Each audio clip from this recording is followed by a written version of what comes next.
Goal, nation's leading institute.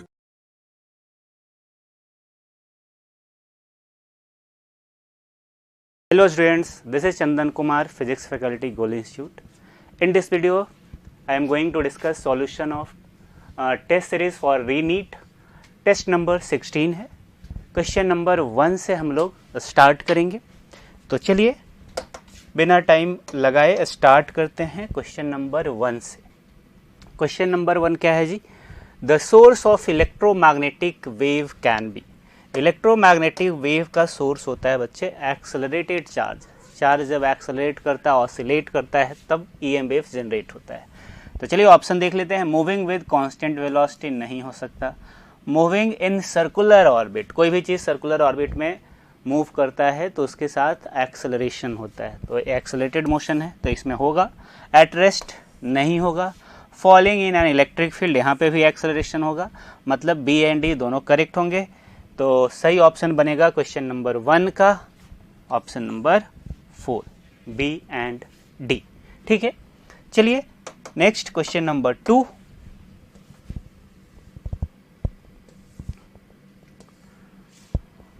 A particle is dropped from a height 2h. The de Broglie wavelength of particle as a function of height is proportional to. Height के क्या relation होगा height and de Broglie wavelength के अंदर, यही हमें बताना है. हम लोग जानते हैं डी ब्रॉगली वेवलेंथ जो होता है वो लैम्डा एच अपॉन पी होता है मोमेंटम. इसको एच अपॉन एम भी लिख सकते हैं. अगर एच हाइट से किसी ऑब्जेक्ट को आप ड्रॉप करेंगे तो उसका वेलोसिटी होता है √2gh. काइनेमेटिक्स में हमने पढ़ा है ना, वेलोसिटी क्या हो जाता है √2gh. तो यहाँ पे अगर हम लिखें तो ये हो जाएगा h, कैपिटल H लिख देता हूँ, कन्फ्यूजन हो जाएगा क्योंकि यहाँ पे h Planck's constant small h में है. तो हो जाएगा m इंटू √2gh. तो यहाँ से देखेंगे तो लैम्डा इज प्रोपोर्शनल टू क्या हो जाएगा h का पावर -12. करेक्ट आंसर बनेगा बच्चे ऑप्शन नंबर 1. चलिए नेक्स्ट देखेंगे question number 2. Sorry question number 3. 2 तो हो गया, 3 नंबर देखते हैं. 3 number 6 charges Q1, Q2, Q3, Q4, Q5 and Q6 are fixed at their position as shown in figure. S is a Gaussian surface. The Gauss law is given by, Gauss law होता है E dot ds Q enclosed upon epsilon naught. Which of the following statement is correct? Statement देखते हैं कौन कौन सा statement हमें इसमें से करेक्ट है, वो हमें चूज करना है, या कौन सा एक ही होगा तो एक ही चूज करेंगे, है ना. यहाँ पे डायग्राम दे रखा है. हमारे पास 6 चार्ज हैं Q1, Q2, Q3, Q4, Q5 and Q6. हम लोग जानते हैं बच्चे कि गॉस लॉ के अंदर जो हम E डॉट डी एस लिखते हैं उसमें इलेक्ट्रिक फील्ड होता है ड्यू टू ऑल चार्जेस. किसके वजह से होता है? ऑल चार्जेस की वजह से. ड्यू टू ऑल चार्जेस मतलब जो गॉसियन सरफेस के अंदर है एंड जो बाहर है उन सब के वजह से इलेक्ट्रिक फील्ड लिखा जाता है. ठीक है, यहाँ पे हम लोग जानते हैं कि ये जो Q है वो इनक्लोज्ड चार्ज के बारे में. कौन सा चार्ज है? इनक्लोज्ड चार्ज, मतलब जो गॉसियन सरफेस के अंदर है. गॉसियन सरफेस के अंदर कौन कौन सा है? तो Q2 है, Q4 है एंड Q6 है. चलिए वो ऑप्शन पढ़ लेते हैं. पहला option, electric field on the left hand side of the above equation will have contribution from Q1, Q5, Q3. गलत है. हमने क्या बोला? इलेक्ट्रिक फील्ड में सबका कंट्रीब्यूशन होता है, चाहे वो गॉसियन सरफेस के अंदर हो या गॉसियन सरफेस के बाहर हो. ठीक है, electric field on the left hand side of the above equation will have contribution from all charges. यहाँ पे बोला जा रहा है सही कि सभी का कंट्रीब्यूशन है. while Q on the right hand side will have a contribution from Q2 and Q4. इसमें सिर्फ दो ही के बारे में बोला है, Q2 एंड Q4 के बारे में, जबकि गॉसियन सरफेस के अंदर 3 चार्ज हैं, Q2, Q4 एंड Q6. मतलब ये तीनों आने चाहिए थे, नहीं है. थर्ड ऑप्शन देखते हैं. Electric field on the left hand side of the above equation will have contribution from all charges while Q on the right hand side will have a contribution from Q2, Q4, Q6। मतलब यहाँ पे वो सारे charges लिखे हुए हैं जो Gaussian surface के अंदर हैं, तो यह स्टेटमेंट करेक्ट हो गया। तो क्वेश्चन नंबर कौन सा था? क्वेश्चन नंबर 3 कर रहे थे ना? हाँ, तो क्वेश्चन नंबर 3 का करेक्ट आंसर बन रहा है बच्चे ऑप्शन नंबर 3। चलिए next question number 4। A flywheel of moment of inertia 0.2 kg metre square.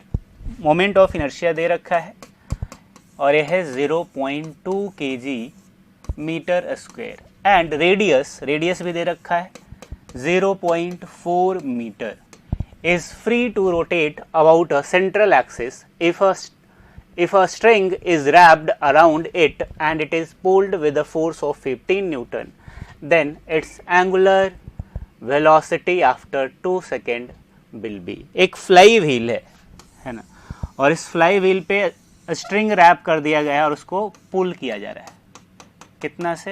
15 Newton से, और ये रेडियस दे रखा है बच्चे r। टॉर्क लिखेंगे हम लोग, तो टॉर्क क्या हो जाता है? टॉर्क हो जाएगा फोर्स इंटू परपेंडिकुलर डिस्टेंस।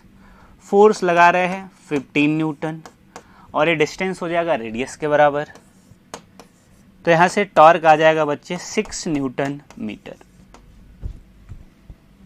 अब हम लोग एंगुलर एक्सेलरेशन अल्फा लिख सकते हैं जो कि torque upon moment of inertia होता है। टॉर्क का रिलेशन होता है आई अल्फा, तो यहां से हम लोग अल्फा लिख सकते हैं।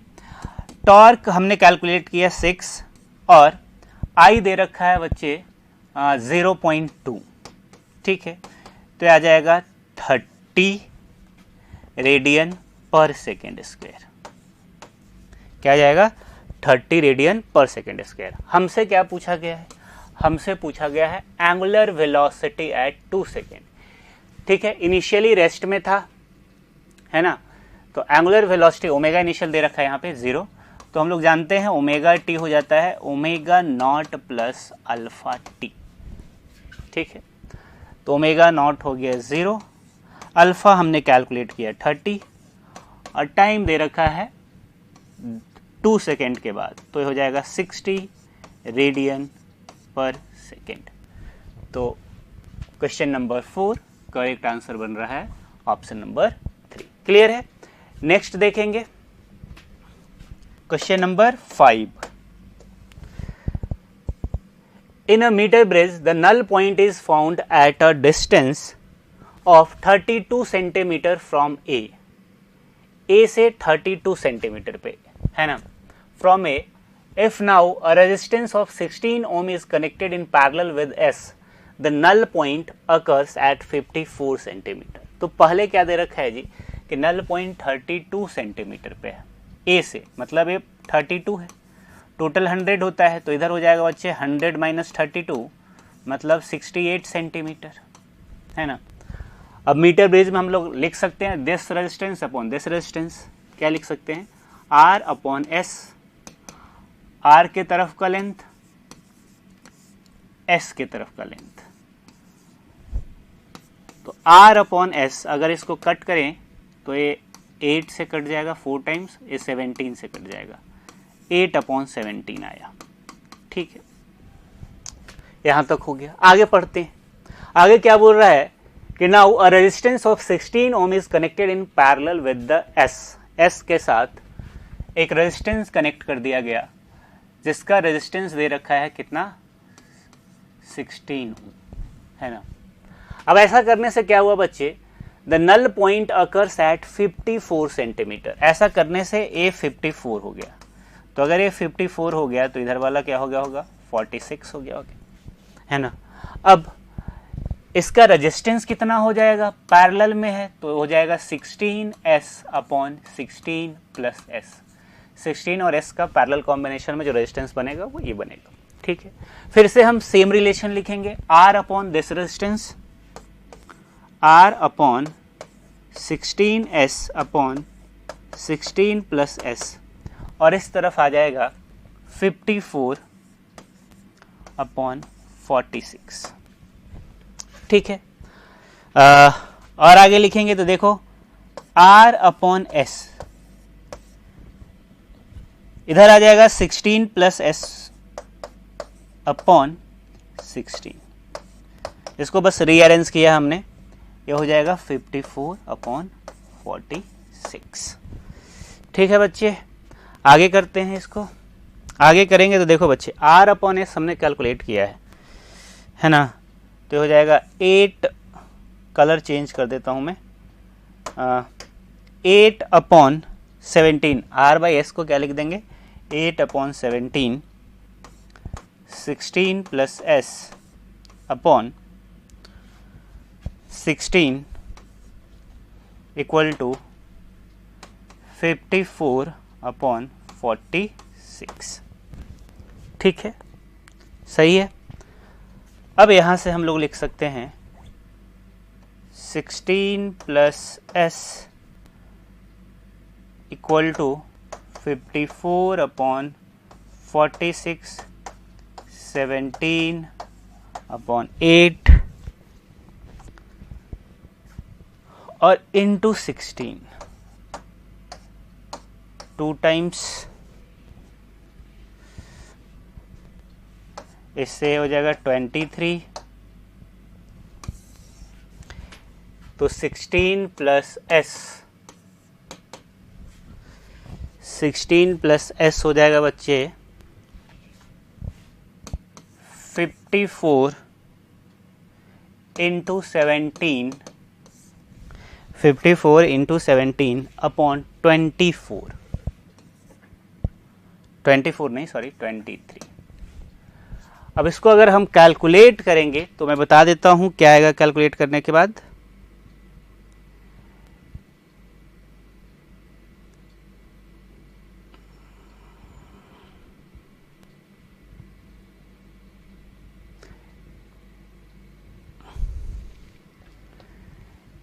ये आएगा बच्चे 39.91, 16 प्लस एस, है ना। अब यहां से हम लोग, हमसे क्या पूछ रहा है, determine the value of R, R का वैल्यू पूछ रहा है। तो यहां से अगर एस निकालें तो एस हो जाएगा, ये 16 प्लस एस है, एस निकालेंगे तो हो जाएगा 39.91 माइनस 16, है ना, ये हो जाएगा बच्चे 23.91। ठीक है, एस तो मिल गया, लेकिन हमसे एस पूछ नहीं रहा है, हमसे क्या पूछ रहा है आर, है ना। तो आर निकालना पड़ेगा, तो ये वाला रिलेशन यूज कर लेते हैं। आर इक्वल टू क्या हो जाएगा, आर इक्वल टू हो जाएगा 8/17 इंटू एस, है ना, तो 8/17 इंटू एस, है ना, तो एस क्या हो जाएगा 23.91।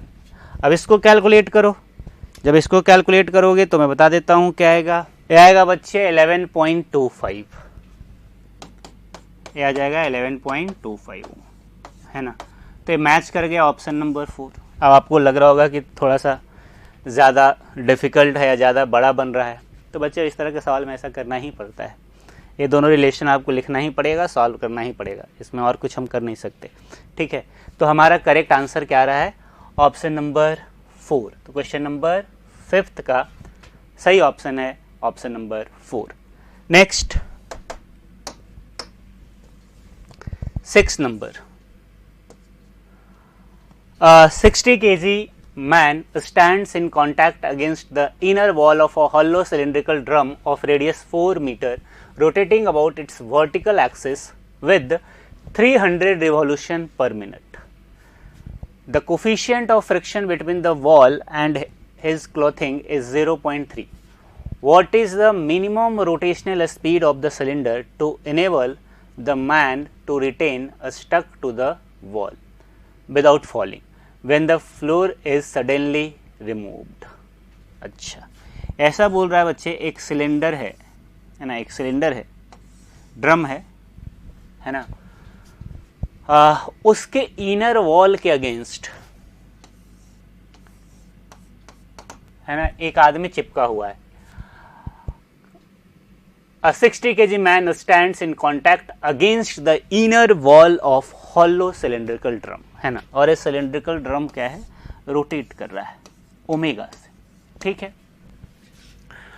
रेडियस दे रखा है, रेडियस बाद में हम पुट कर लेंगे, ये मान लेते हैं रेडियस आर, ठीक है। इधर से लग रहा होगा बच्चे नॉर्मल, बाहर की तरफ लगेगा centrifugal force m omega square R, ऊपर की तरफ लगेगा फ्रिक्शन, नीचे की तरफ mg, है ना। तो n जो होगा वो m ओमेगा स्क्वायर आर के बराबर होगा। फ्रिक्शन होता है म्यू इंटू एन, तो हो जाएगा mu m omega square R. For equilibrium, equilibrium के लिए क्या चाहिए, वर्टिकल इक्विलिब्रियम के लिए क्या चाहिए, ये चाहिए mu m omega square R, जो फ्रिक्शन है वो किसके बराबर हो जाए, mg के बराबर। तो यहाँ से m कट गया, omega square upon g upon mu R, omega हो जाएगा root over g upon mu R, है ना। अब ये फॉर्मूला आया है, आप इसको याद कर सकते हैं। मैं डायरेक्ट कर सकता था लेकिन मैंने सोचा कि इसको क्लियर एक्सप्लेन कर देता हूँ, ज़्यादा बेहतर रहेगा, हर किसी को याद नहीं होगा।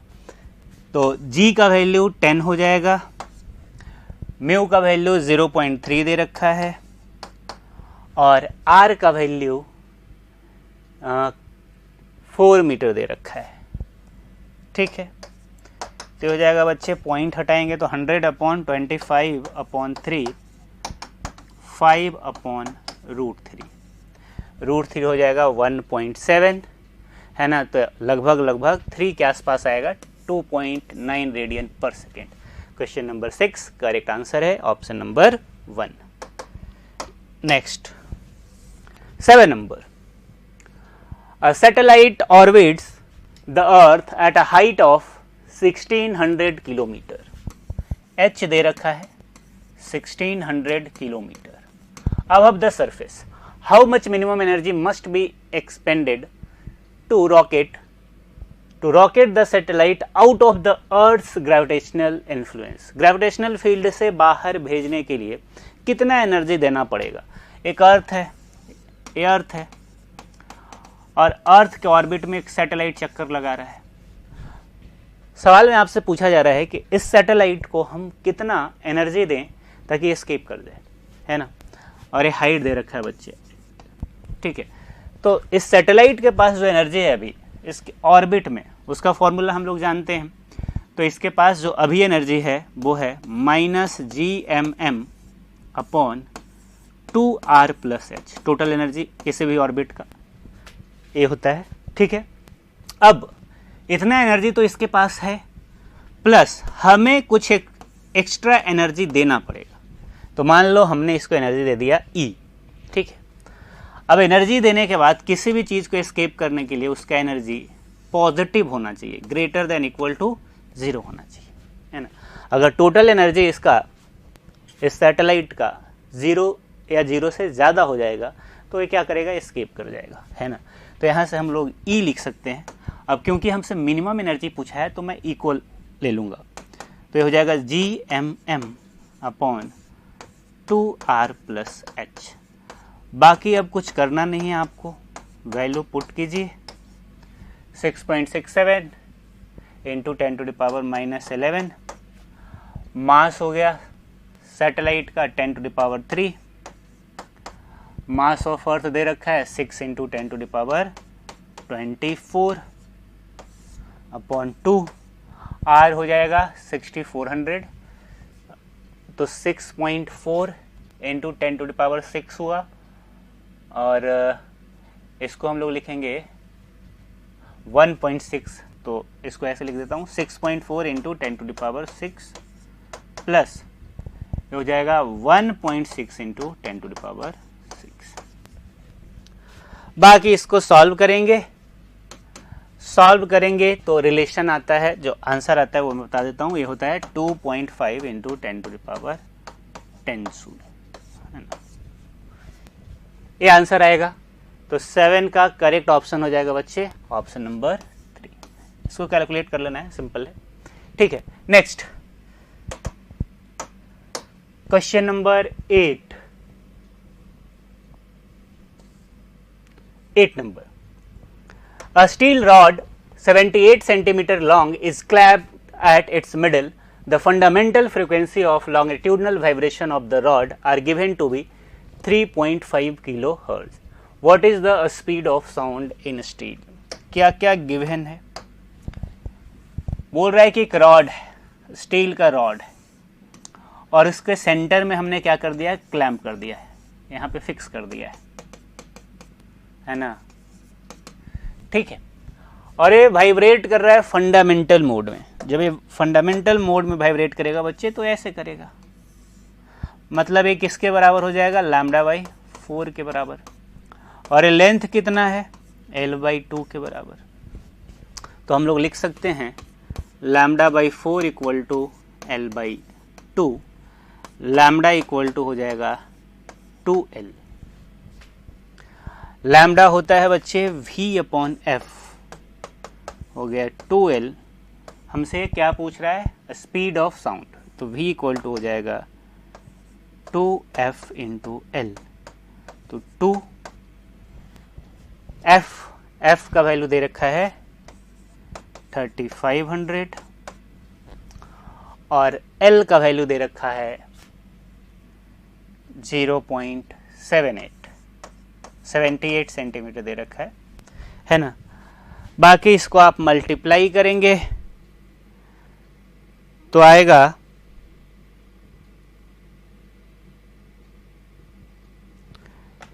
ये आएगा 5460। क्या आ जाएगा? 5460। क्लियर है बच्चे?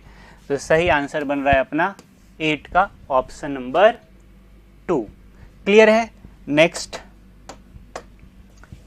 Question number 9।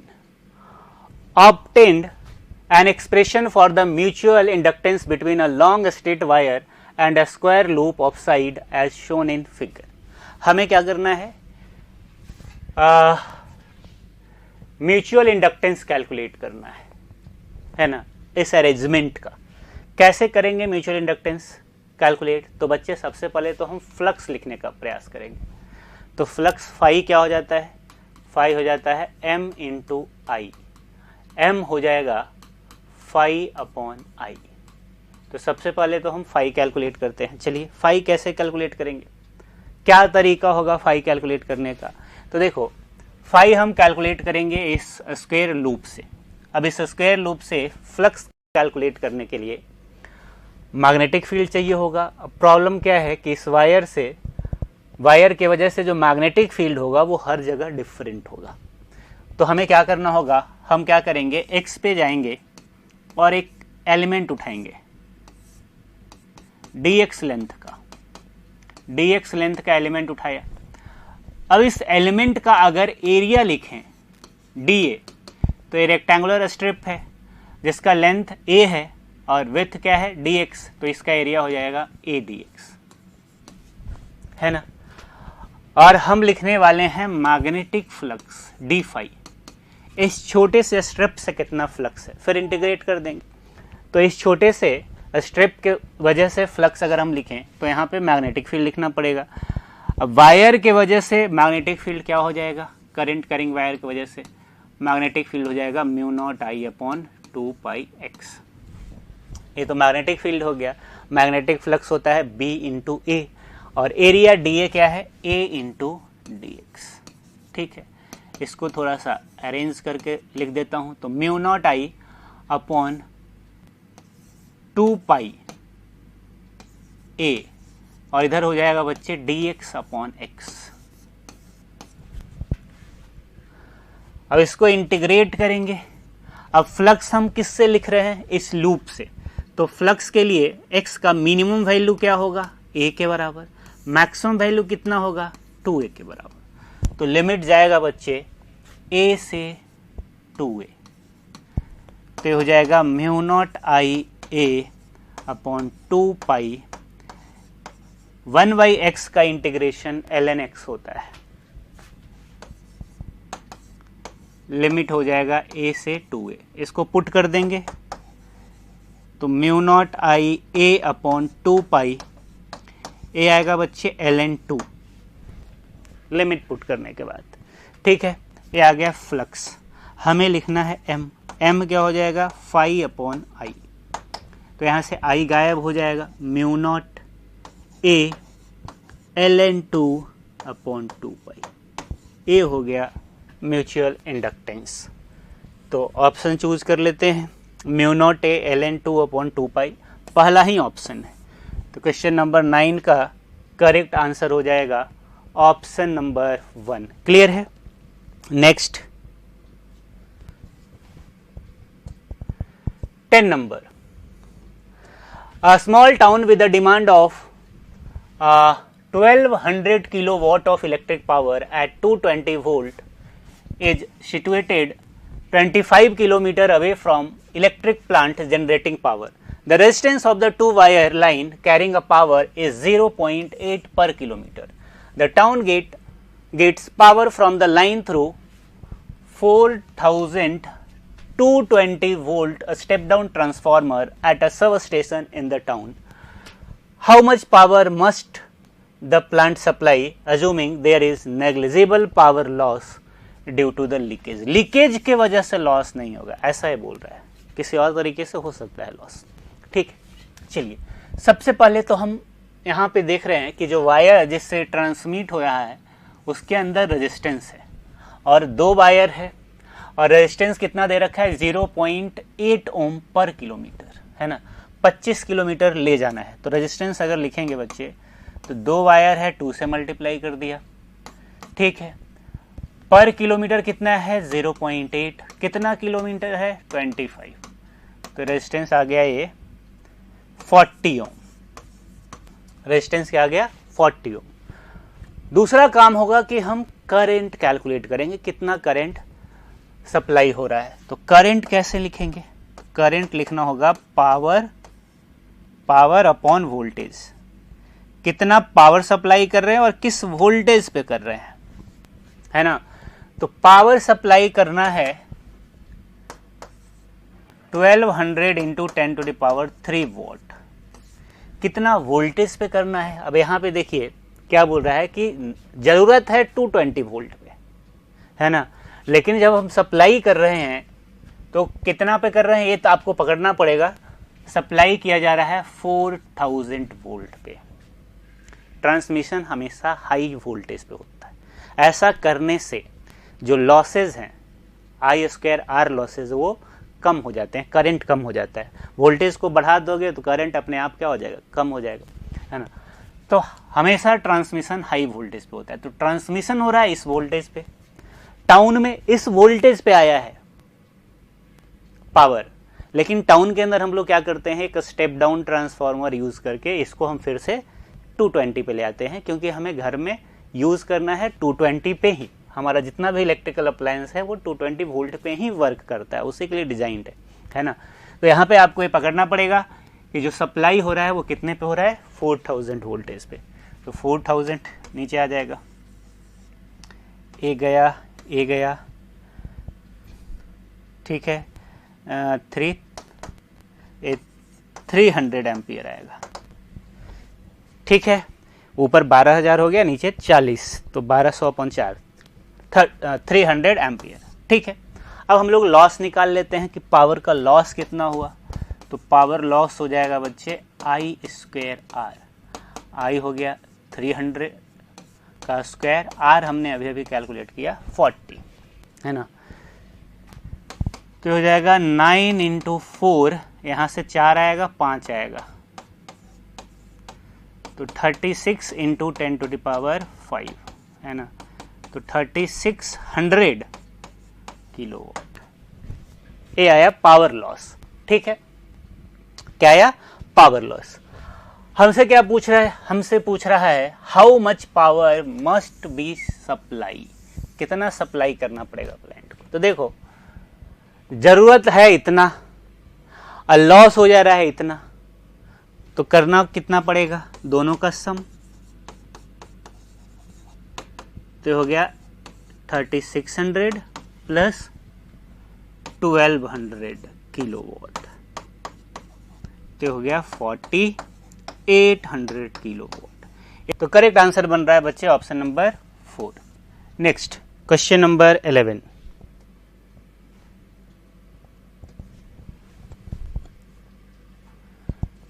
A parallel plate capacitor having cross-sectional area A, separation D has air in between the plate. ठीक है. Now an insulating slab of same area but thickness D by 4 is inserted between the plates as shown in figure, having dielectric constant K equal to 5. The ratio of new capacitance to the original capacitance. चलो original capacitance क्या होगा? Original capacitance लिखेंगे तो हो जाएगा A epsilon naught upon D, है ना. अब क्या किया गया है जी, आप देखिए डी बाई 4 में, मतलब जो थिकनेस है वो कितना है, डी बाई 4 में एक डाइलेक्ट्रिक स्लैब इंसर्ट कर दिया गया है. तो जब हम पार्शियली फिल करते हैं कैपेसिटर को तो उसका फॉर्मूला होता है ए epsilon not upon D minus T plus T by के. ठीक है, इसी फॉर्मूला को यूज करके हम लोग बनाने वाले हैं. टी डी बाई 4 है, ठीक है, और के दे रखा है सवाल में 5.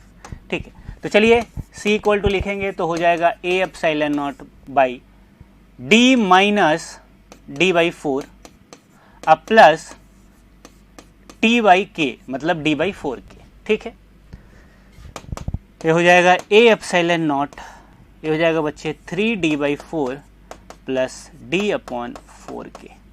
ठीक है, 4 के एलसीएम आ जाएगा तो 4 के ऊपर चला जाएगा, A epsilon naught, D common आ जाएगा. देखो बच्चे एलसीएम 4 के लिया तो इधर के आ जाएगा तो 3k प्लस 1 आया.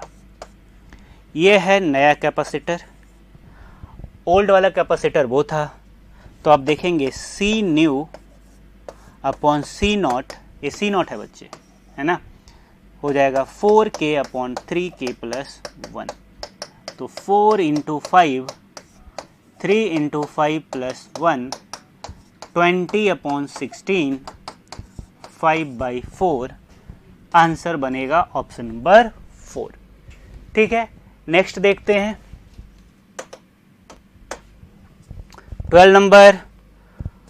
A convex lens of focal length 40 centimetre and a concave lens B of focal length 15 centimeter kept along the same axis with a distance D between them. If a parallel beam of light falling on A leaves B as a parallel beam, then the distance D will be, है ना. देखिए क्या बोल रहा है सवाल में कि एक कॉन्वेक्स लेंस है A और दूसरा वाला जो है वो कॉनकेव लेंस है. ठीक है, इसको B बोला गया है. फोकल लेंथ इसका दे रखा है बच्चे 40 और इसका दे रखा है 15. ठीक है, सेंटीमीटर में. अब क्या बोल रहा है कि जब पैरेलल बीम इंसिडेंट होता है ए पे जब हम पैरेलल बीम इंसिडेंट करवाते हैं, ठीक है, leaves we edge a parallel beam. If a parallel beam of light falling on a leaves we edge a parallel beam. अच्छा, इधर भी पैरेलल है तो क्या हुआ होगा, सोच के देखो. यहां से जो रे है ना, यहां से जो, इसको अभी मिटा देते हैं नहीं तो फिर डायग्राम सही नहीं बन पाएगा. ठीक है, यहां से जो रे है वो फोकस की तरफ कन्वर्ज होगा, है ना. फोकस की तरफ कन्वर्ज होगा तो वो कुछ इस तरीके से कन्वर्ज होगा ताकि वो दूसरे वाले के फोकस पे जाके फॉल करे, है ना. अब ये लाइट इसके फोकस पे जा रहा है तो फोकस पे जाने वाला लाइट क्या हो जाता है,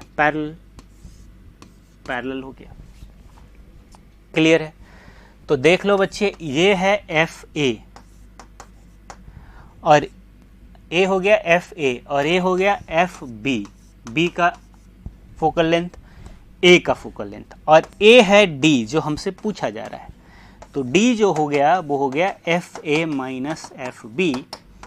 40 माइनस 15, 25 सेंटीमीटर. सही आंसर हो गया ऑप्शन नंबर 3, 12 का 3. Next 13 number. Assertion, energy is released in nuclear fusion. सही बात है, न्यूक्लियर फ्यूजन में एनर्जी रिलीज होता है. अच्छा, reason, total binding energy of the fusion fragments is larger than the total binding energy of parent nucleus. सही बात है, बाइंडिंग एनर्जी जो फ्रैगमेंट होता है, डॉटर न्यूक्लियाई होता है, उसका ज्यादा होता वही एनर्जी तो हमें मिला है फ्यूजन के अंदर। तो यहाँ पे दोनों सही है और एक्सप्लेनेशन भी सही है। तो देख लो, both assertion and reason are true and reason is the correct explanation of assertion. 13 का 1 हो जाएगा। Next 14 number,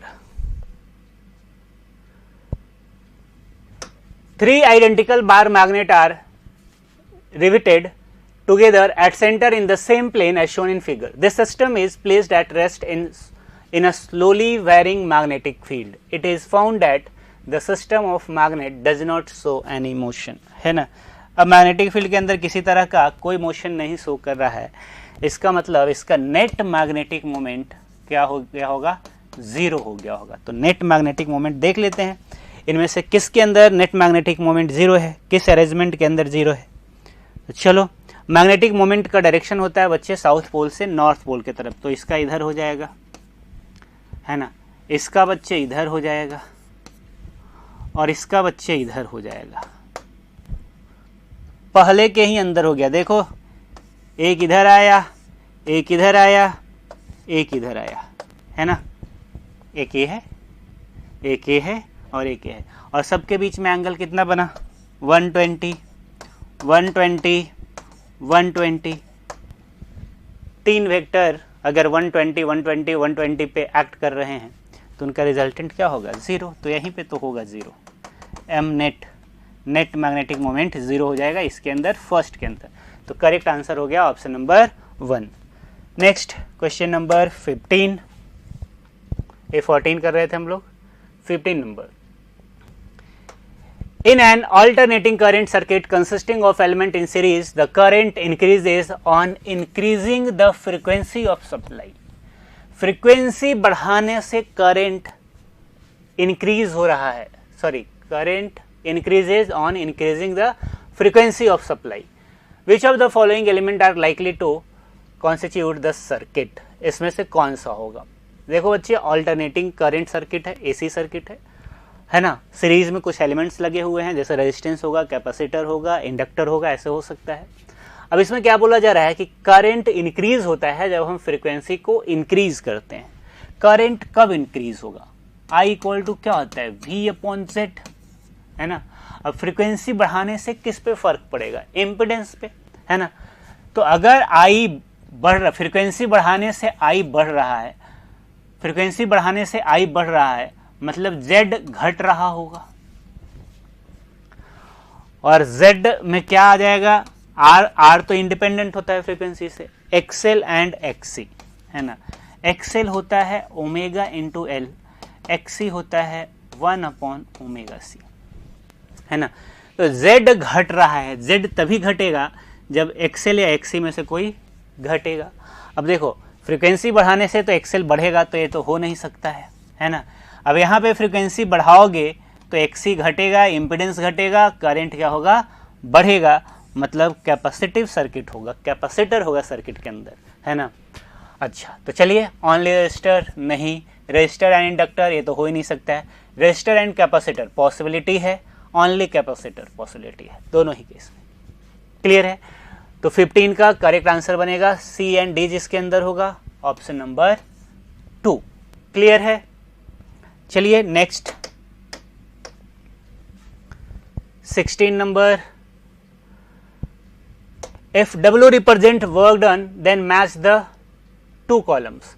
Force is always along the velocity. जब फोर्स हमेशा वेलोसिटी के along होगा, थीटा 0 होगा, वर्क डन पॉजिटिव होगा। थर्ड हो गया, force is always perpendicular to velocity. Force and velocity जब भी परपेंडिकुलर होंगे, थीटा 90 डिग्री हो जाएगा, वर्क डन 0 हो जाएगा, तो ये हो जाएगा 1 number.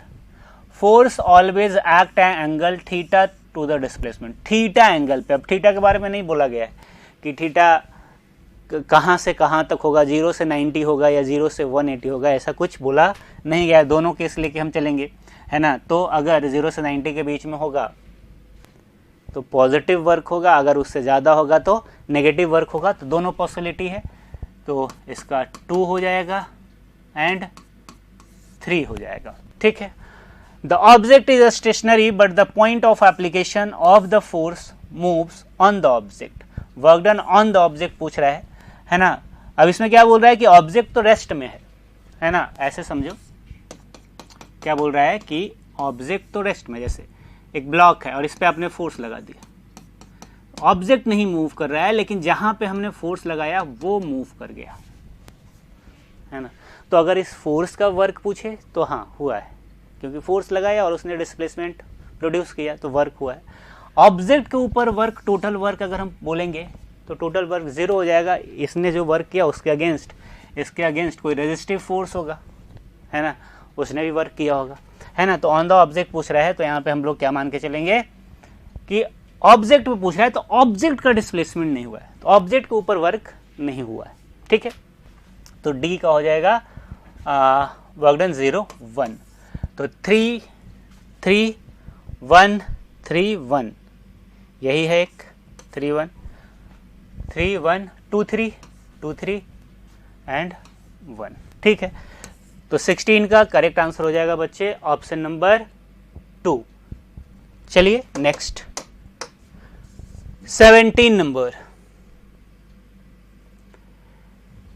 Given a plus b plus c plus d equal to 0, a plus b plus c and d must each be a null vector। इसमें क्या बोल रहा है, a plus b plus c, एक minute, a plus b plus c, हाँ, and d must each be a null vector। अब इसको 0 होने के लिए must लिख दिया है तो गलत हो गया। 0 होने के लिए सबको 0 होना जरूरी नहीं है, ऐसा भी हो सकता है, तो गलत हो गया। The magnitude of a plus c equal the magnitude of b plus d। अच्छा, इसको यहीं से कर सकते हैं, a plus b equal to हो जाएगा बच्चे minus of c plus d, है ना। तो क्या हो गया, इन दोनों का मैग्नीट्यूड a प्लस बी का और c प्लस डी का बराबर होगा और अपोजिट डायरेक्शन में होगा, है ना। The magnitude of a plus C equals and magnitude of b plus D and direction are opposite to each other, ठीक है, ये पॉसिबल है। The magnitude of a can never be greater than sum of magnitude of b plus C and d। The magnitude of a can never be greater than the sum of magnitude of b plus C and d। अच्छा, इसको समझते हैं। देखिए क्या करेंगे,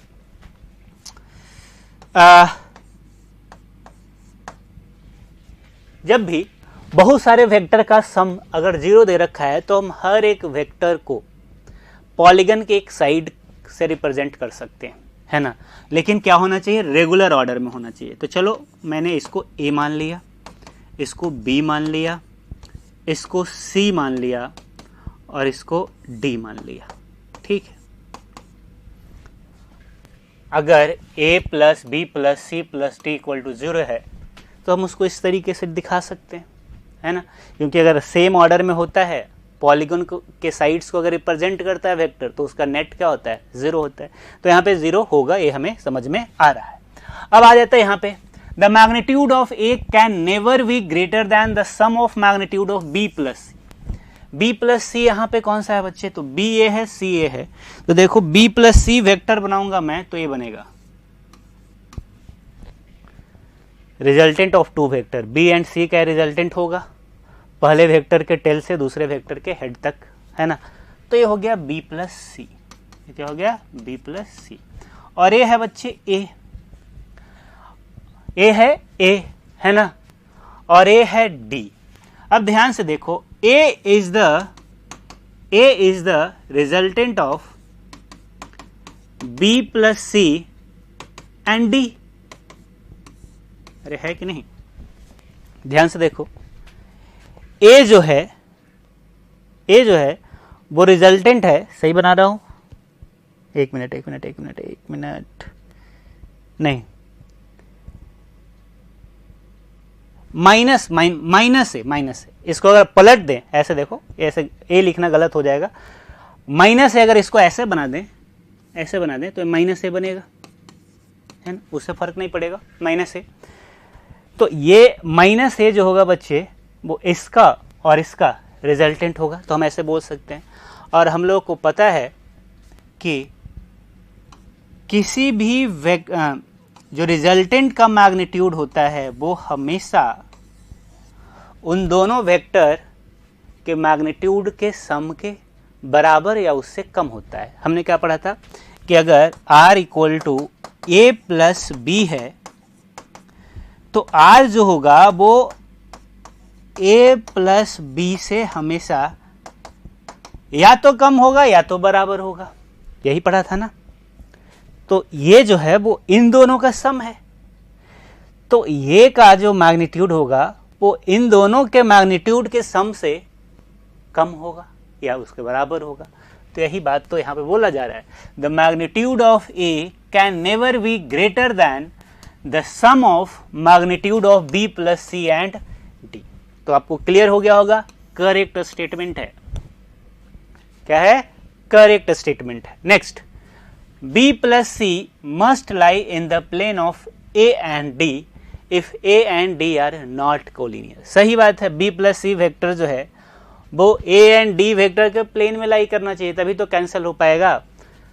and in the line of A and D if they are collinear, अगर A और D collinear है तो उसके लाइन पे लाई करना पड़ेगा।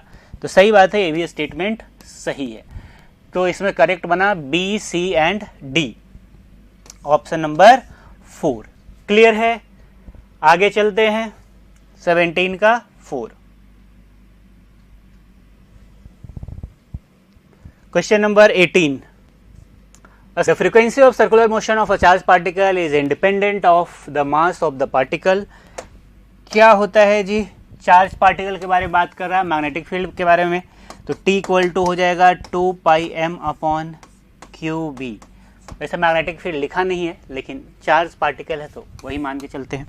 तो टाइम पीरियड क्या हो जाएगा? 2 pi m upon Q B. Frequency हो जाएगा Q B upon 2 pi m। तो फ्रीक्वेंसी इन्वर्सली प्रोपोर्शनल होता है मास के। पहला स्टेटमेंट बोल रहा है कि इंडिपेंडेंट होगा, तो पहला स्टेटमेंट हो गया गलत। Reason, greater the mass of the particle less will be the frequency.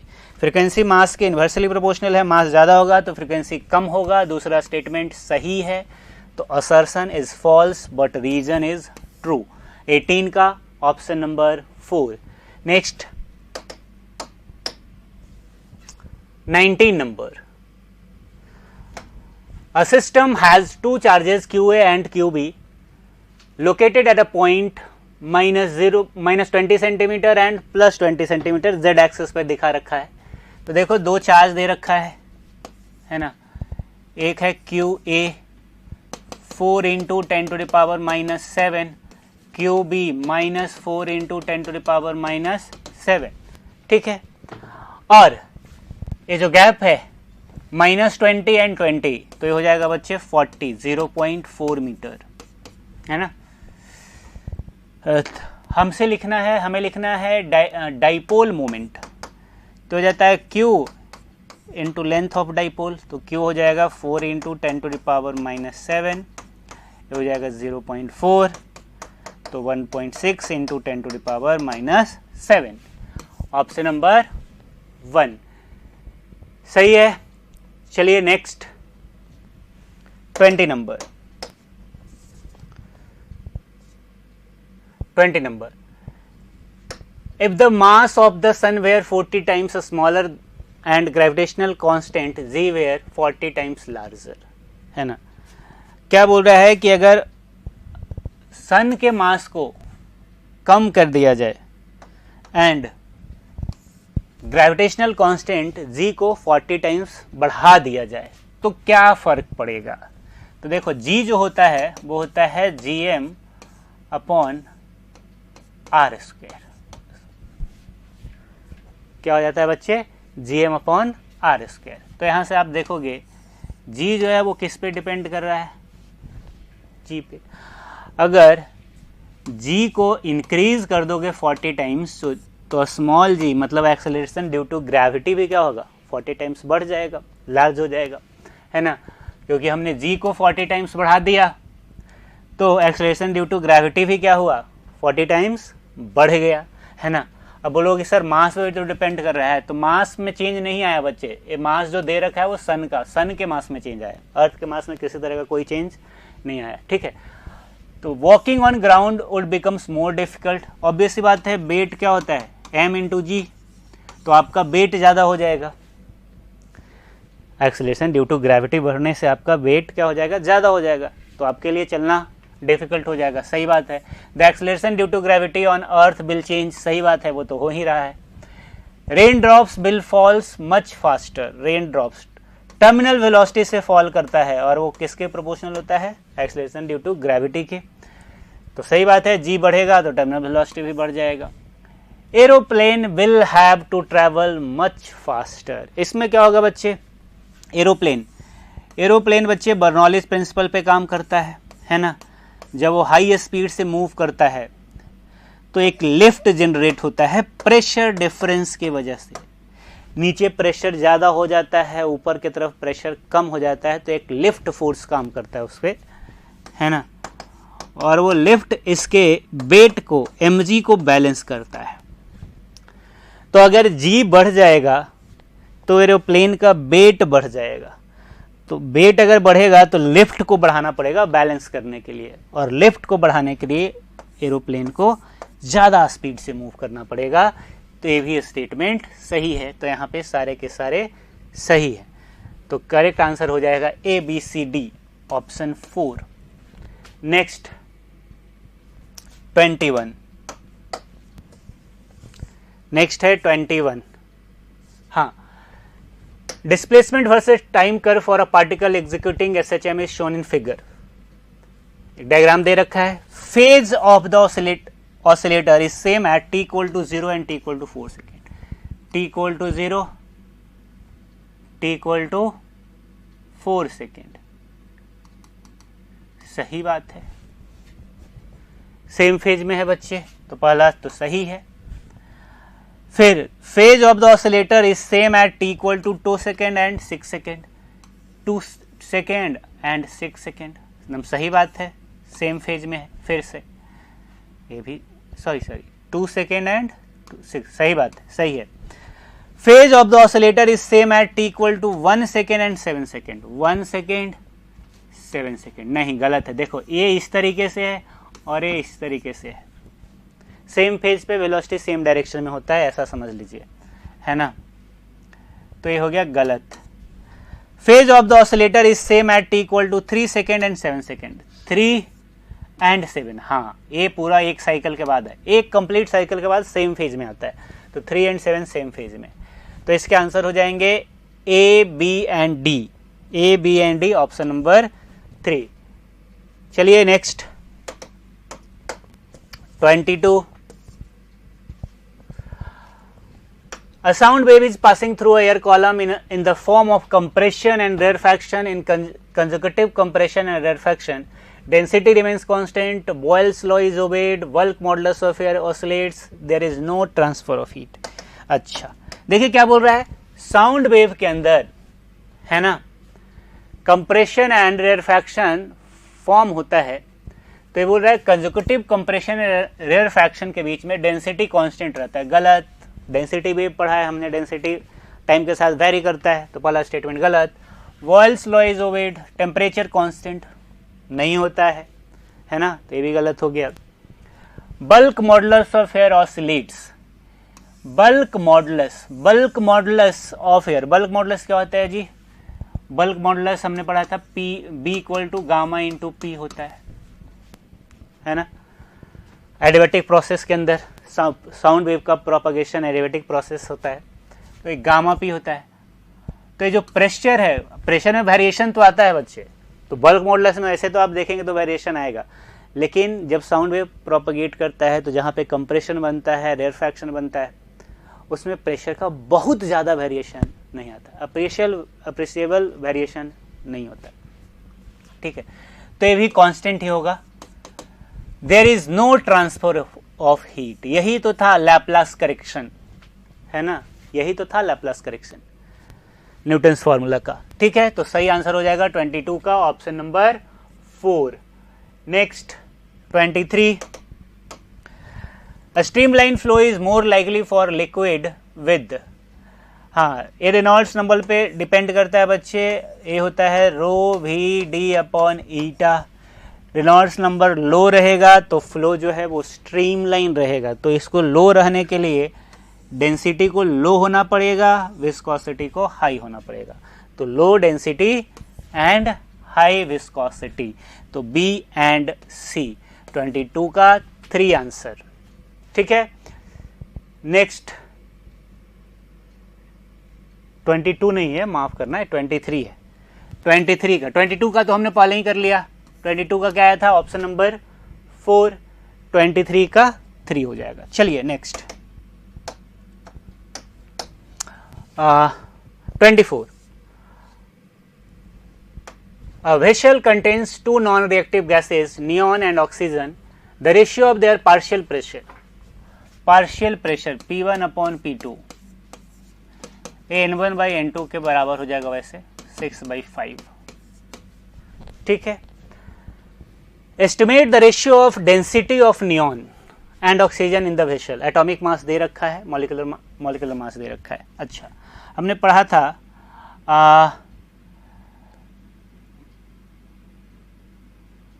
P भी इक्वल टू एनआरटी होता है, रिलेशन हम लोग जानते हैं, हमें डेंसिटी के टर्म्स में निकालना है। ठीक है, अब इधर मास से अगर मैं डिवाइड कर दूं, है ना, ये हो जाएगा n upon M R T, ये हो जाएगा p इंटू रो, नहीं p upon rho, mass upon volume.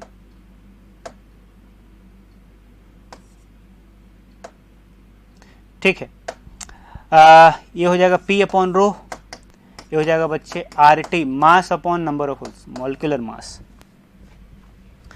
तो यहां से रो अगर मैं लिखूं तो pm upon R T, rho is proportional to p into M, rho 1 upon rho 2, p1 upon p2, m1 upon m2।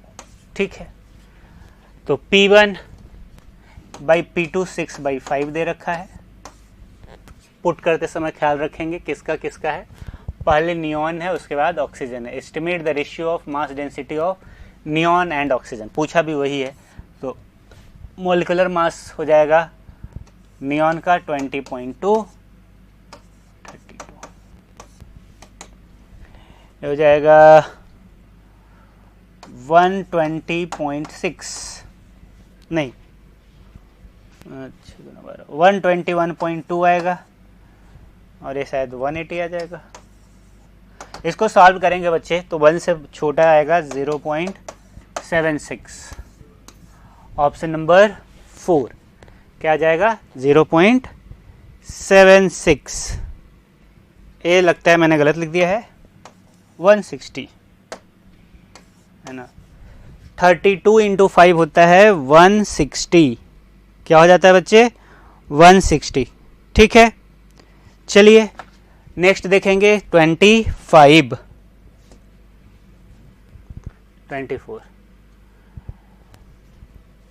In an astronomical telescope, in normal adjustment, a straight black line of length 8L is drawn on inside part of objective lens. चलो, ये objective lens है और ये eye lens है ना, ये objective है, आई है। यहाँ पे कुछ बना दिया गया जिसका लेंथ है 8L और इसका इमेज फॉर्म होता है, the eyepiece forms a real image L/2। तो M हो जाएगा minus size of image L/2 upon 8L -1/16। Magnification आ गया बच्चे, -1/16। The length of this image is L/2, the magnification of the telescope. ये magnification telescope का नहीं है बच्चे, ये मैग्निफिकेशन है आई लेंस का। किसका लिखा है मैंने मैग्निफिकेशन, आई लेंस का। ठीक है, ओके। चलिए, आई लेंस के मैग्निफिकेशन का फॉर्मूला अगर हम लोग यूज करें तो ये हो जाएगा FE upon FE plus EU, FE plus EU। अब देखो, ऑब्जेक्ट हमने यहां पे बनाया है, अब एक केस बता रहा है किसका, नॉर्मल एडजस्टमेंट का। ये हो जाएगा U और नॉर्मल एडजस्टमेंट में ये हो जाता है FO प्लस FE के बराबर। है ना। तो m के जगह पे मैं लिख दूंगा -1/16 Fe। अब यू साइन कन्वेंशन यूज करेंगे तो माइनस हो जाएगा, तो -F0 -Fe, Fe कट गया तो आया -1/16। इस साइड में इधर बचा -Fe/F0, तो F0/Fe लिखेंगे तो 16 आएगा। और F0/Fe ये क्या होता है? F0/Fe होता है मैग्निफिकेशन ऑफ टेलीस्कोप। यही तो हमसे पूछ रहा था, तो सही आंसर हो गया ऑप्शन नंबर 3, 25। नेक्स्ट देखेंगे 26। When an electric field is applied across a semiconductor, then electric field अगर अप्लाई करेंगे सेमीकंडक्टर में तो क्या होगा? Electrons moves from lower energy level to higher energy level in conduction band. सही है, कंडक्शन बैंड में इलेक्ट्रॉन क्या करेगा? एनर्जी लोअर एनर्जी लेवल से हायर एनर्जी बैंड की तरफ मूव करेगा। Next, electron moves from higher energy to lower, गलत है। Holes in a valence band, hole का उल्टा होगा, इलेक्ट्रॉन ऊपर की तरफ, होल नीचे की तरफ। Holes in the valence band moves from higher energy level to lower energy level, है ना। ऐसे देख सकते हैं, ऐसे समझ सकते हैं। ये अगर वैलेंस बैंड है, मान लो यहाँ पे होल है, ठीक है, और यहाँ पे इलेक्ट्रॉन है। इलेक्ट्रॉन ऊपर चला गया, इलेक्ट्रॉन किधर जाएगा? ऊपर की तरफ। तो इलेक्ट्रॉन ऊपर जाएगा तो वैकेंसी नीचे की तरफ मूव कर जाएगा, है ना, तो किधर? लोअर एनर्जी की तरफ मूव करेगा। तो करेक्ट आंसर हो जाएगा 1 and 3। 1 and 3 किसके अंदर है? Option number 1। क्लियर है? तो 26 का करेक्ट आंसर है option number 1।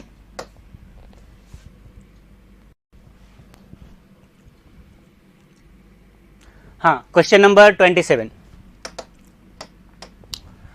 In a nuclear reactor, the fuel is consumed at the rate of 5 milligram per second. The power generated is, देखो बच्चे, पावर क्या होता है? d/dt। और यहाँ पे एनर्जी का रिलेशन क्या हो जाएगा? mc²। तो पावर लिखेंगे तो क्या हो जाएगा? dm/dt into c²। dm/dt दे रखा है 5 मिलीग्राम, हो जाएगा 10⁻⁻⁶। मिली के लिए 10⁻⁻3, ग्राम के लिए 10⁻⁻3, 10⁻⁻6। c², तो 3 का हो जाएगा 9, 10⁻16, तो हो जाएगा 45 इंटू 10⁻10। ऑप्शन देख लेते हैं, 45 इंटू 10⁻, अच्छा किलो वॉट में लिख रखा है, तो 45 इंटू 10⁻7, बाकी 1000 को हमने लिख दिया किलो वॉट। तो सही आंसर हो जाएगा ऑप्शन नंबर 4। नेक्स्ट करते हैं 27 हो गया। 28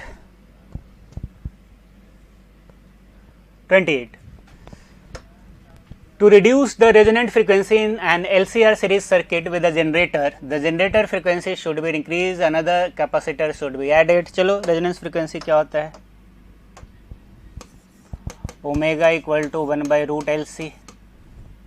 अगर इसको रिड्यूस करना है, डिक्रीज करना है ना, तो इनको क्या होगा? बढ़ाना पड़ेगा। L को भी इंक्रीज करना पड़ेगा, C को भी इंक्रीज करना पड़ेगा। तो the generator frequency should be increase, उससे रेजोनेंस फ्रीक्वेंसी पे क्या फर्क पड़ेगा? कुछ नहीं। Another capacitor should be added in series. Series में अगर हम कैपेसिटर ऐड करते हैं तो इक्विवेलेंट कैपेसिटेंस कम हो जाता है, तो ये भी हम नहीं कर सकते, हमें तो बढ़ाना है ना, तो ये भी गलत हो गया।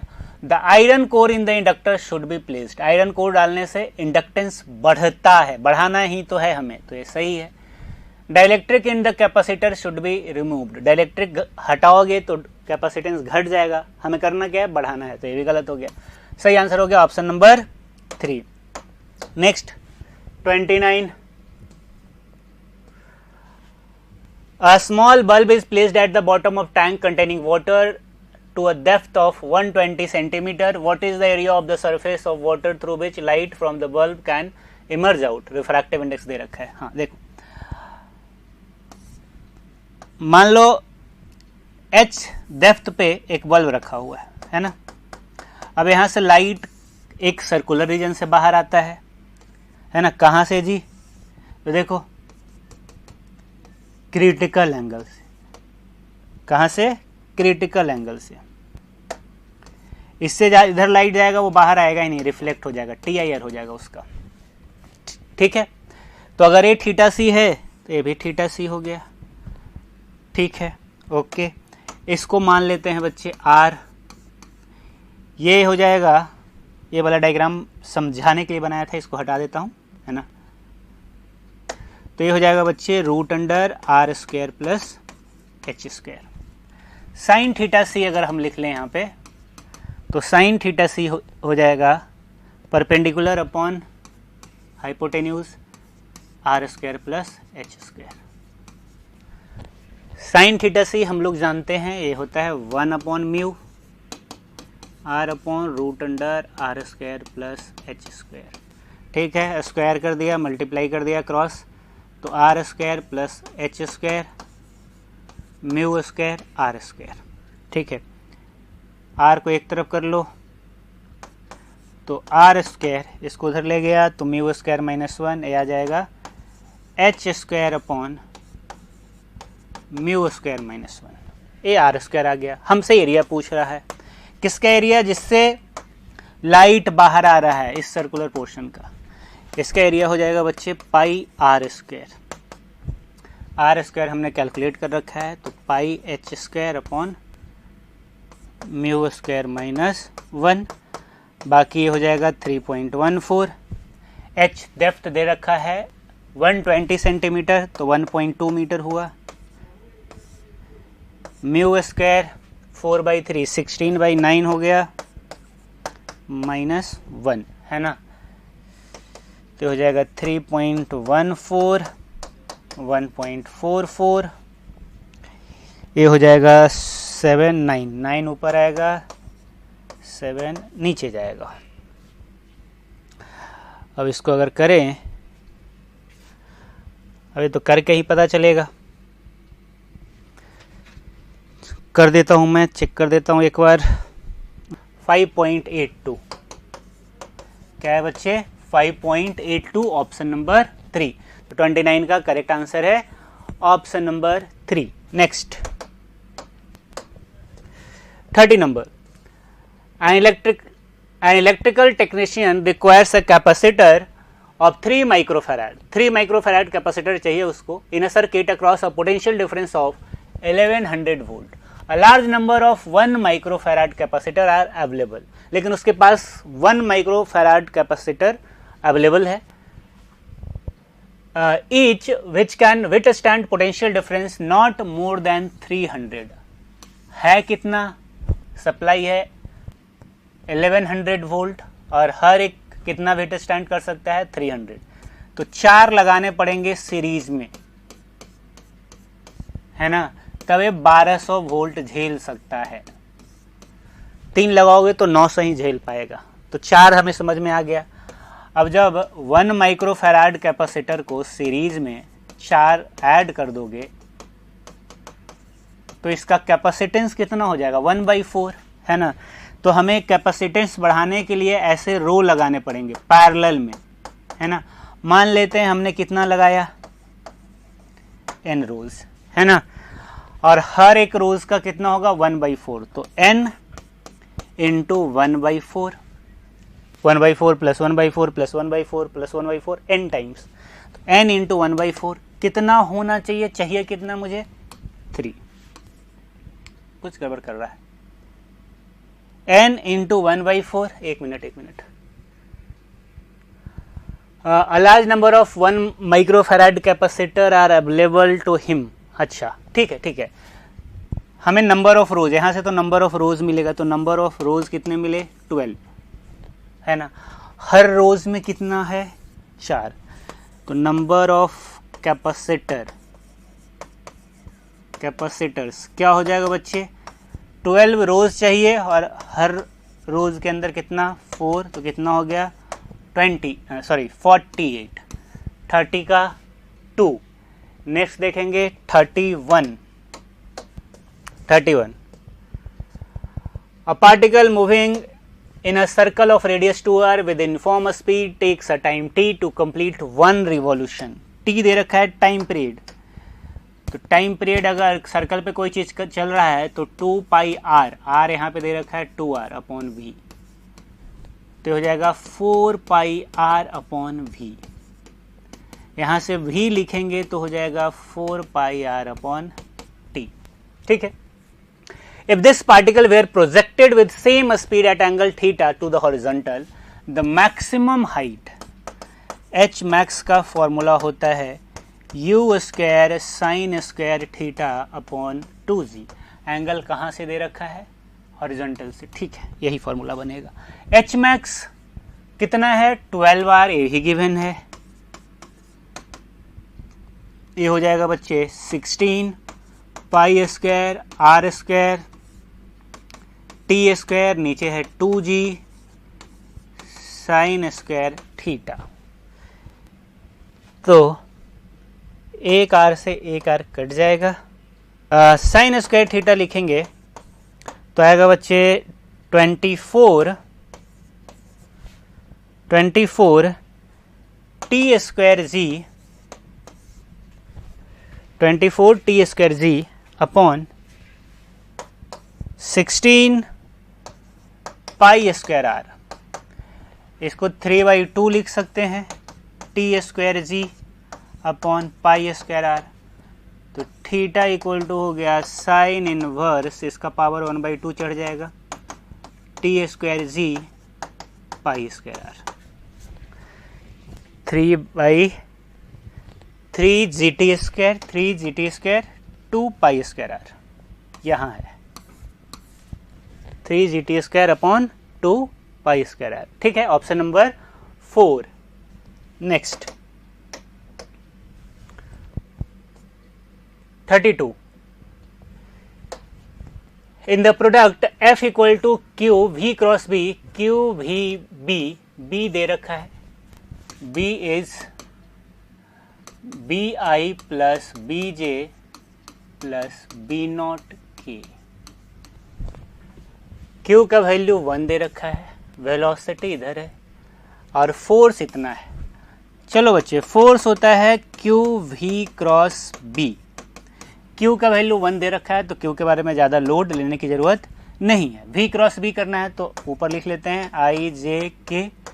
वेलोसिटी पहले आएगा, वेलोसिटी इधर है 3 5 7, मैग्नेटिक फील्ड बाद में आएगा B नॉट। अब इसको अगर I कैप लिखें, I कैप, तो हो जाएगा 5B not minus 7B plus J cap अगर लिखें तो हो जाएगा 7B minus 3B not plus K cap अगर लिखें तो हो जाएगा 3B माइनस 5B। ठीक है, ओके।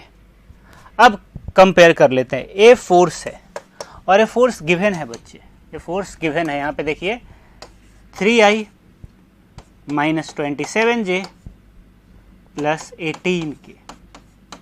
अब देखो K का कोफिशिएंट -2 भी हो गया है ना, तो यहीं से लिख देता हूँ। देखो यहाँ पे 18 है, 3B minus 5B minus 2B, तो माइनस 2B इक्वल टू 18, तो B equal to -9,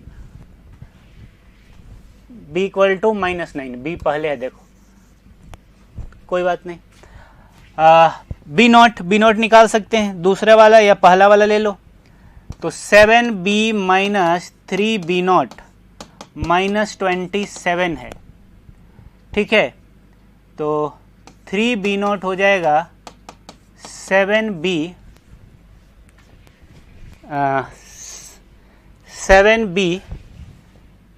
3B not plus 27।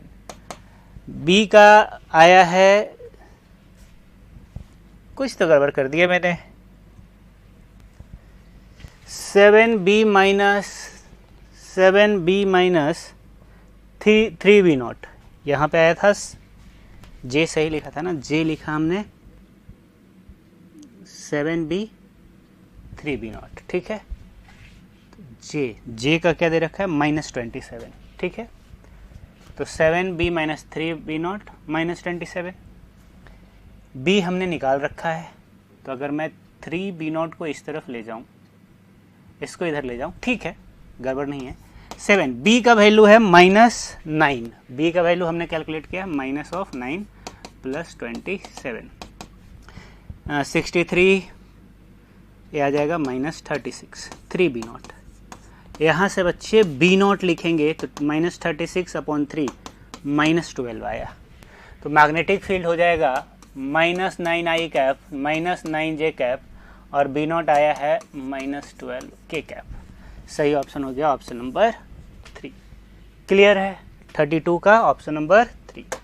चलिए नेक्स्ट देखेंगे 33। A particle of mass m is projected with a velocity v equal to k by 2 ve, k less than 1 है, from the surface of the earth, the maximum height above the surface reached by the particle। कितना maximum height attend करेगा ये हमसे पूछा जा रहा है। Energy conservation लगाएंगे, potential energy surface of earth पे हो जाएगा -gmm/r। क्लियर है, ये हो गया potential energy plus half m v² लिखेंगे बच्चे, तो ये हो जाएगा k²/4 और v एस्केप आपको पता होना चाहिए, v एस्केप होता है √2gm/r। स्क्वायर करेंगे तो यहाँ पे आएगा 2gm/r, है ना। अब तब तक ऊपर जाएगा जब तक उसका काइनेटिक एनर्जी 0 ना हो जाए, है ना। तो क्या रह जाएगा, सिर्फ और सिर्फ पोटेंशियल एनर्जी। मान लेते हैं h हाइट गया तो पोटेंशियल एनर्जी क्या रह जाएगा -gmm/r + h। अब यहाँ से हम लोग सॉल्व कर सकते हैं, यहाँ से gmm कॉमन ले लिया तो यहाँ पे 2 और 2 गया, बचेगा बच्चे k²/4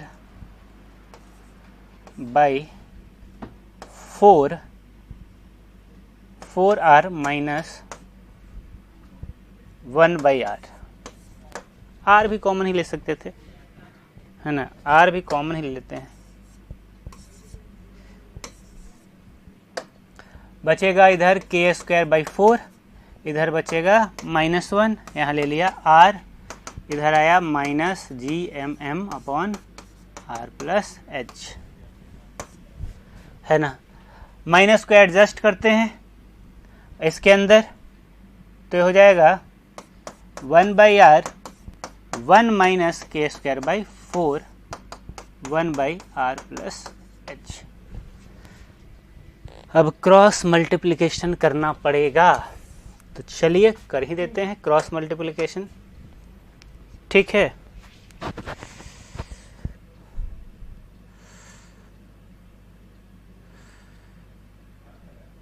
चलो ये हो जाएगा 1/r 4 - k²/4 r + h,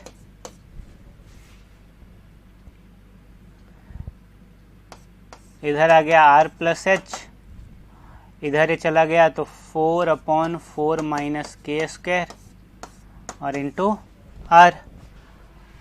हमने क्या निकालना था, हमने निकालना था h, तो h हो गया 4/4 - k² into r -r, r common आ गया 4 - k², एलसीएम ले लिया, है ना।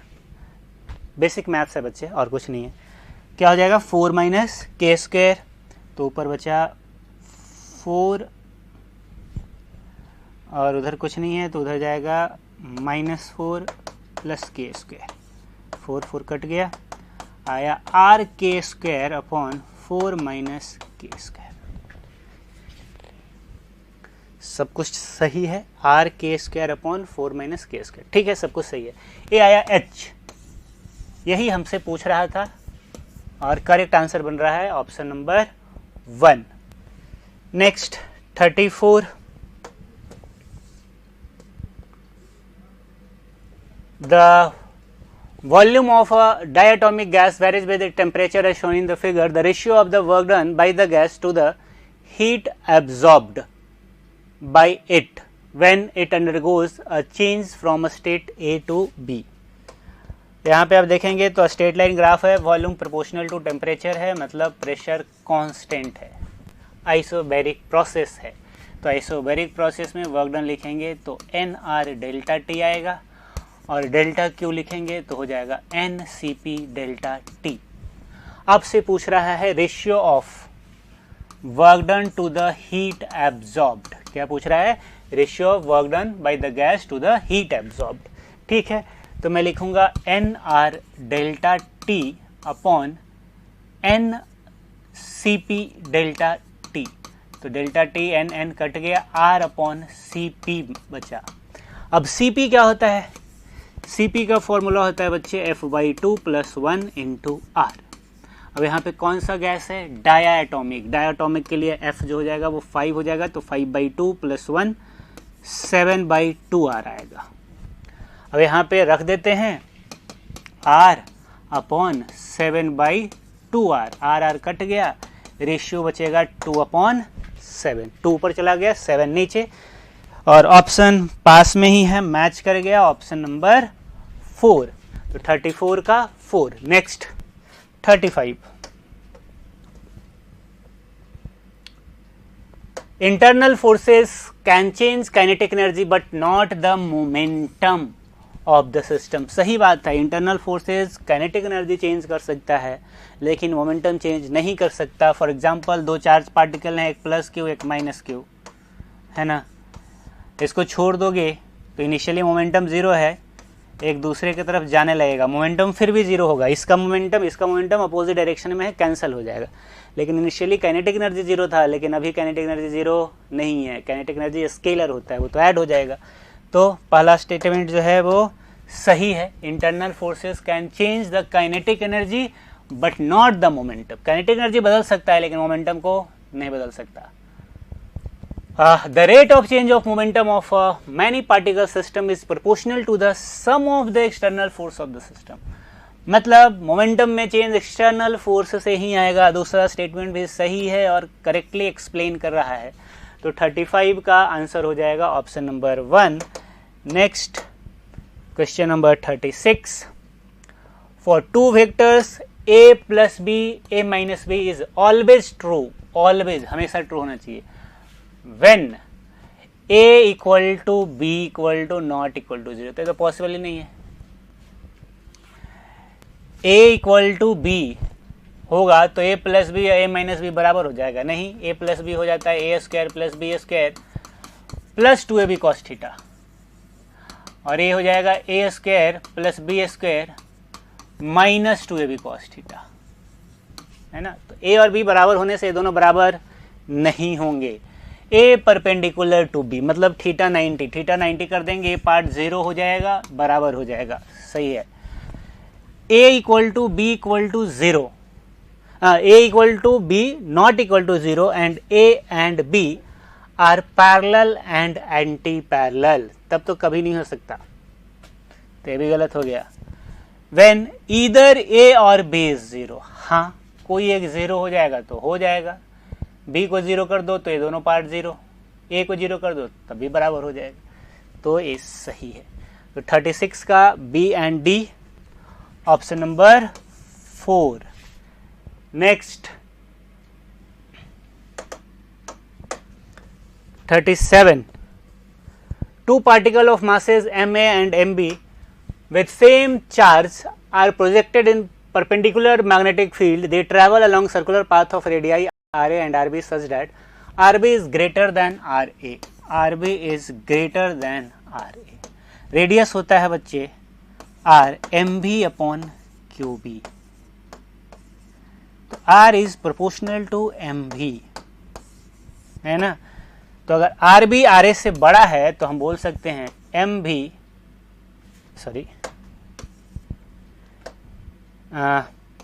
MBVB ग्रेटर देन होगा MAVA से, option number 4।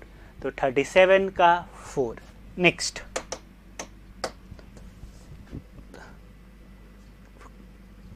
38। a charge of 24 millicoulomb is located at the origin. Calculate the work done in taking a small charge of minus 6 into 10 to the power minus 9 coulomb from point P to Q via. Via से कोई मतलब नहीं है बच्चे, electrical energy path पे depend नहीं करता है. तो हमें इनिशियल फाइनल चाहिए. हमसे क्या पूछ रहा है? Work done. वर्क डन हो जाएगा चेंज इन पोटेंशियल एनर्जी, मतलब फाइनल माइनस इनिशियल. फाइनल लिखेंगे तो हो जाएगा K Q Q R final minus K Q Q R initial. तो के क्यू क्यू कॉमन हो जाएगा और 1 by R final minus 1 by R initial. अब वैल्यू पुट कर देते हैं. के का वैल्यू हो जाएगा 9 into 10 to the power 9. Q एक दे रखा है 24 into 10 to the power minus 3 और एक दे रखा है माइनस में 6 into 10 to the power minus 3. अब ये माइनस में है बच्चे इंटू, तो इस माइनस को इसके अंदर एडजस्ट करूंगा. ये आप अभी नहीं समझ में आएगा इसलिए हम इसको यहीं. आर फाइनल, फाइनल बच्चे कौन सा है? दिस. तो 1/6 minus 1/4 into 10 to the power +2. +2 क्यों किया? सेंटीमीटर में है तो नीचे -2 आएगा, ऊपर जाएगा तो +2 हो जाएगा. ठीक है, माइनस को अंदर एडजस्ट करते हैं तो हो जाएगा 9 इंटू 6 54 इंटू 24 पावर हो जाएगा 10 टू द पावर 3 और इधर हो गया 10 टू द पावर 2 और ये हो जाएगा 1/4 माइनस 1/6. ठीक है, माइनस को अंदर एडजस्ट कर दिया तो 54 into 24 into 10 to the power 3 2 5. ये आएगा बच्चे 1/12. एलसीएम ले लीजिए तो 12 आ जाएगा 1/12.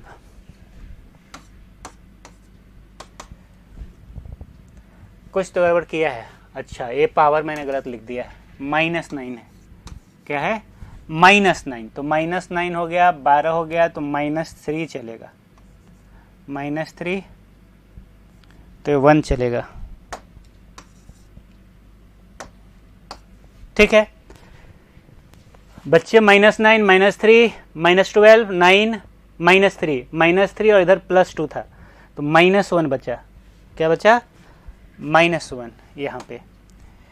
अब इसको सॉल्व करोगे तो 108 इंटू 10 टू द पावर -1 10.8 आया. क्या आया? 10.8. सही आंसर हो गया option number 3. Next 39.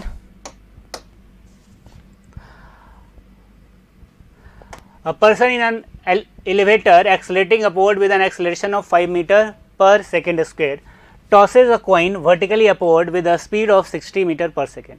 After how much time will the coil fall back into his hand? After how much time will the coil लिख दिया.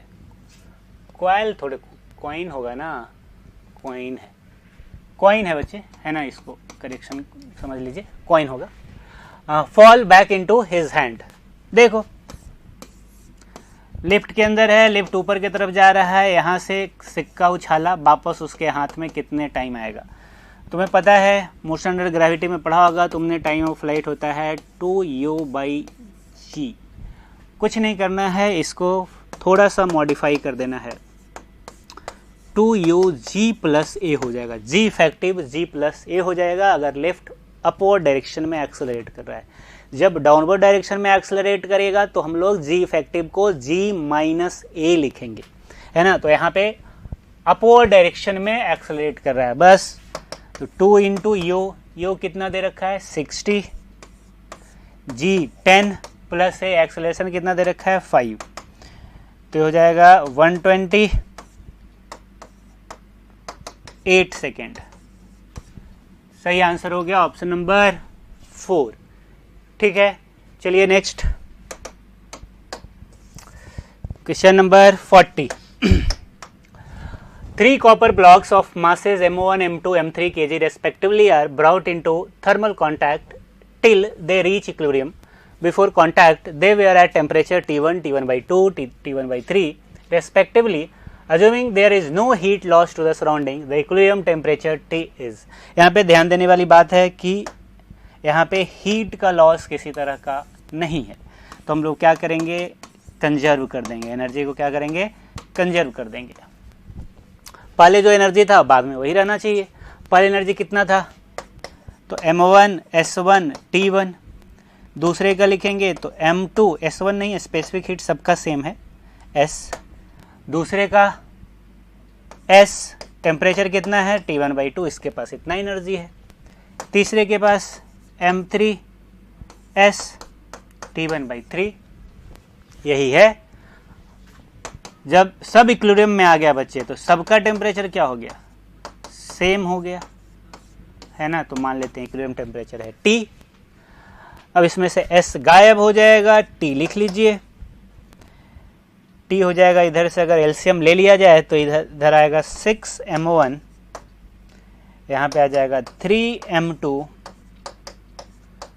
2m3 into T। S को मैंने काट दिया है, S इस साइड में कॉमन आ जाएगा और इस साइड वाले S से कट जाएगा। अपॉन नीचे एलसीएम 6 आया है, इधर डाउनवर्ड में आ जाएगा m1 plus m2 plus m3, ये डिनोमिनेटर में आ गया, है ना। तो ये बना, देख लीजिए कौन सा ऑप्शन मैच कर रहा है। टेम्परेचर T1 था, T1 कॉमन लिया है, ऑप्शन नंबर 2। क्लियर है। 40 का 2 number. Next 41, 1 mole of a monoatomic gas is carried along process A, B, C, D, E, F, A as shown in the diagram. Find the net work done by the gas. Net work done लिखना है। इसको देखो, ये pressure versus volume curve है। यहाँ पे आप देखोगे तो ये जो है वो क्लॉकवाइज है और ये जो है वो एंटी क्लॉकवाइज है, तो इसका वर्क पॉजिटिव होगा और इसका वर्क नेगेटिव होगा, ठीक है। और जो एरिया है वो वर्क बताएगा। तो अगर इसको W1 हम मान लें, इसको W2 मान लें, तो W1 हो जाएगा बच्चे हाफ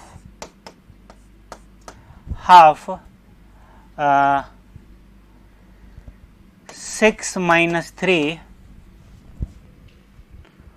हाफ 6 माइनस 3 और इंटू ए हाइट हो जाएगा 2 माइनस 1 है बच्चे, है ना। तो आ जाएगा 3/2। ये तो 1 हो गया, 6 माइनस 3 3/2, और ये पॉजिटिव है, ये क्या है, पॉजिटिव है। W2 नेगेटिव होगा, हाफ, इसका लिखेंगे तो ये हो जाएगा 3 माइनस 1 और ये हो जाएगा 3 माइनस 2, तो हो जाएगा माइनस हाफ, ये हो गया 2, ये हो गया 1, तो हो गया -1, ठीक है। तो हमसे नेट वर्क डन पूछ रहा था, work done net 3/2 minus 1 1/2, option 4, 41 का 4। Next 42, two sphere A and B of masses m1 m2 respectively collide. A is at rest initially, A है रेस्ट में है, B है is moving with velocity v, ठीक है, along x axis, A x axis है। After collision B has a velocity v/3 in direction perpendicular downward. collision के बाद B इस तरफ जा रहा है, कितना से, v/3 से, है ना। Perpendicular downward to the original direction. The mass A moves after collision. A किधर जाएगा, ए मान लेते हैं इधर जा रहा है, कितना एंगल पे जा रहा है, थीटा पे, है ना। और ए का वेलोसिटी मान लेते हैं बच्चे v1, ठीक है। अब मोमेंटम कंजर्व होगा इनिशियली x में और फाइनली x में। x में इनिशियली था, इसका मास दे रखा है m2 और इसका मास दे रखा है m1, तो इनिशियली था m2v और फाइनली x में, इसका तो x में कोई कंपोनेंट आएगा नहीं, इसका आएगा v1 cos थीटा, तो उसको हम लोग लिखेंगे m1 v1 cos थीटा, ठीक है। इसी तरीके से बाई में अगर मोमेंटम हम इनिशियली और फाइनली कंजर्व करें, है ना, तो इनिशियली बाई में नहीं था 0, बाद में क्या है, बाद में बच्चे इसका हो गया इधर m2v/3, इसको माइनस में लिख देता हूँ, डाउनवर्ड है, प्लस ऊपर में हो जाएगा m1v1 साइन थीटा, है ना। तो एक इक्वेशन तो ए था, यहां से एक इक्वेशन बनेगा m2v/3 m1v1 साइन थीटा। दूसरा, अब 2/1 करें, 2/1 करें, देखो बच्चे, साइन थीटा अपन कॉस थीटा, इधर बच जाएगा टैन थीटा, दिख रहा होगा आपको, this upon this, m1v1 cut जाएगा। इधर देखो m2v/3 अपॉन m2v, इधर बचेगा 1/3, तो थीटा हो गया टैन इनवर्स 1/3। यही तो पूछ रहा था एक्स एक्सिस से, ऑप्शन नंबर 3। नेक्स्ट 43 देखते हैं। The curve between charge density and distance near PN junction. ये तो कर्व हर किसी को याद होगा, पीएन जंक्शन डायोड पढ़ा होगा आपने, option number 1। P type, P side में डिप्लीशन रीजन में अगर देखोगे तो जंक्शन के पी साइड में नेगेटिव आयंस आ जाता है और एन साइड में पॉजिटिव आयंस आ जाता है ना। फर्स्ट ऑप्शन हो गया, वैसे भी डायग्राम याद होता है हर किसी को।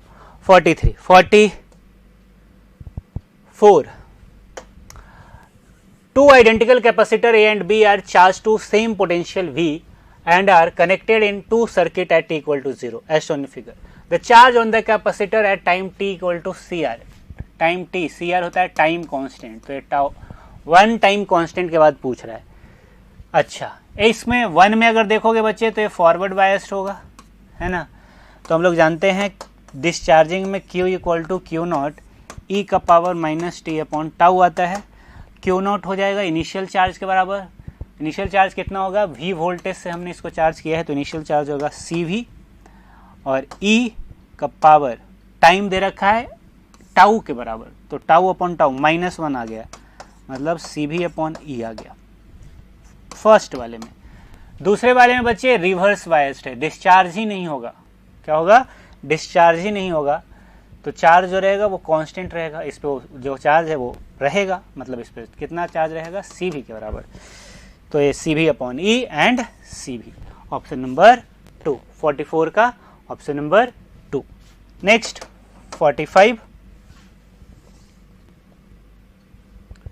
45 number. The following figure shows a logic gate circuit with two inputs A and B and the output C. The voltage waveform of A, B and C are shown below. यहाँ पे एक logic gate है, wave form दे रखा है input and output का, इससे हम लोगों को पकड़ना है। तो देखो इसका मतलब होता है लो बच्चे, लो मतलब 0, तो ये 0, जब A को 0 रखा, B को 0 रखा तो आउटपुट भी 0 मिला, C 0 हो गया, है ना। A को 1 रखा गया है, B को 1 रखा गया है तो आउटपुट भी 1 मिला है। A को 0 रखा, B को 1 रखा, आउटपुट 0, 1 रखा, 0 रखा, 0, मतलब आउटपुट तभी मिल रहा है जब दोनों 1 है। और ऐसा किस गेट के अंदर मिलता है, एंड गेट के अंदर। क्लियर है। तो ये था क्वेश्चन नंबर 45 का करेक्ट ऑप्शन हो जाएगा ऑप्शन नंबर 1। होप आपको सब कुछ समझ में आ गया होगा। सारा क्वेश्चन कंप्लीट हो चुका है। बहुत बहुत धन्यवाद।